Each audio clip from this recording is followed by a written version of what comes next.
নমস্কার, আপনারা দেখছেন আমন্ত্রণ টিভি আর আপনাদের সঙ্গে রয়েছি আমি শ্রাবণী।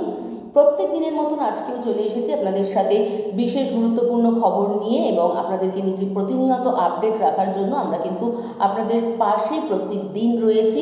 আর আজকের বিশেষ গুরুত্বপূর্ণ খবর হলো গতকাল অর্থাৎ 26শে ডিসেম্বর বৃহস্পতিবার শেষ নিঃশ্বাস ত্যাগ করেন ভারতের প্রাক্তন প্রধানমন্ত্রী ডক্টর মনমোহন সিং। তিনি রাত 9:15 নাগাদ দিল্লির এইমস হসপিটালে কিন্তু তার জীবনাবসান ঘটে।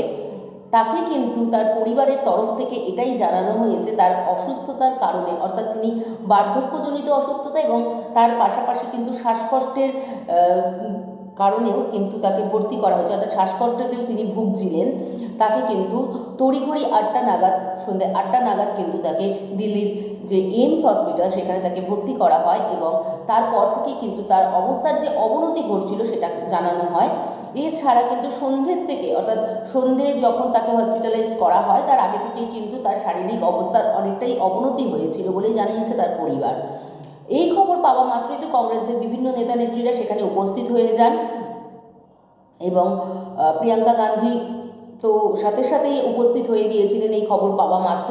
এবং তার পাশাপাশি কিন্তু রাহুল গান্ধী ছিলেন কর্ণাটকে যেই তাদের যে পার্টির কর্মসূচি রয়েছে সেই কর্মসূচির জন্য। সেই সমস্ত কর্মসূচি কিন্তু তিনি আজকে বাতিল করে দেন এবং গতকাল রাতেই তিনি কিন্তু দিল্লি ফিরে আসেন এবং যে এইমস হসপিটাল সেই এইমস হসপিটালে কিন্তু উপস্থিত ছিলেন সোনিয়া গান্ধীও।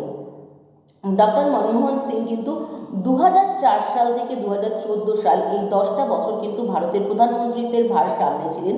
শুধু তাই নয়, তিনি কিন্তু 1982 সালের 16ই সেপ্টেম্বর থেকে 1985 সালের 14ই জানুয়ারি পর্যন্ত রিজার্ভ ব্যাঙ্ক অফ ইন্ডিয়ার গভর্নর হিসাবেও নিযুক্ত ছিলেন।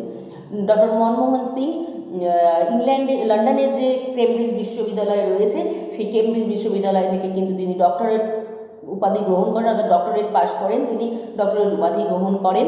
এছাড়া কিন্তু তিনি রাজ্যসভার সংসদ ছিলেন।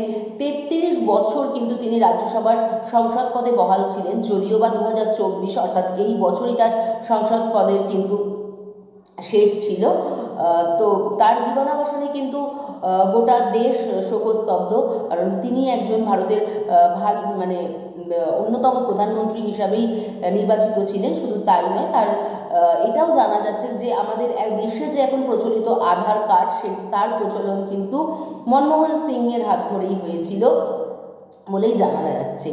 সূত্রের খবর অনুযায়ী কিন্তু এটাই জানা যাচ্ছে যে মনমোহন সিং কিন্তু তার নিজস্ব একটি গাড়ি ছিল, তিনি কিন্তু সেই গাড়িতেই রাজ্যসভায় যাতায়াত করতেন এবং রাজ্যসভা থেকে বাড়ি, বাড়ি থেকে রাজ্যসভা এই তিনি করতেন।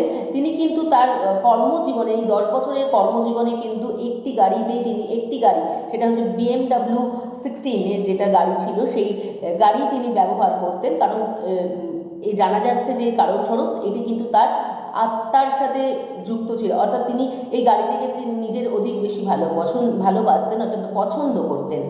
এই নানান সত্য বা নানান তথ্য কিন্তু এর মধ্যে উঠে আসছে।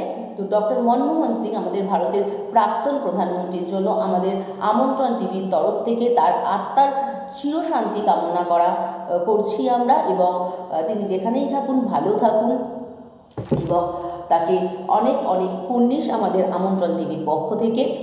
আপনারা যদি আরও এই ধরনের খবর দেখতে চান, নিজেদেরকে আপডেট রাখতে চান, তাহলে অবশ্যই আমাদের সাথে থাকুন, পাশে থাকুন, সঙ্গে থাকুন। আর আমাদের আমন্ত্রণ টিভির ইউটিউব চ্যানেলটিকে লাইক, শেয়ার এবং সাবস্ক্রাইব করুন। নিজেদেরকে প্রতিনিয়ত আপডেট রাখুন। আপনারা দেখছেন আমন্ত্রণ টিভি, দেখুন, জানুন, মেতে উঠুন।